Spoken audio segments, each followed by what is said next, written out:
नमस्कार, मी स्मृती. कसे आहात? मजेतच असाल अशी आशा आहे.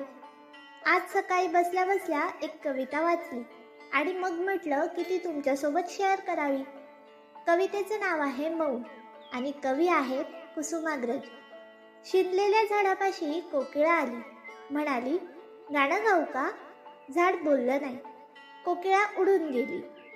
शिनलेल्या झाडापाशी सुगरण आली, म्हणाली घरटं बांधू का? झाड बोललं नाही, सुगरण निघून गेली. शिनलेल्या झाडापाशी चंद्रकोर आली, म्हणाली जाळीत लपू का? झाड बोललं नाही, चंद्रकोर मार्गस्थ झाली. शिनलेल्या झाडापाशी बिजली आली, म्हणाली मिठीत येऊ का? झाडाचं मौन सुटलं, अंगाअंगातून होकाराचं तुफान उठलं.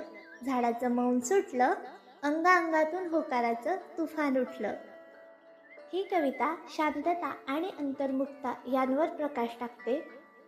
कविता जरी छोटी असली तरी हृदयाला स्पर्श करून जाते.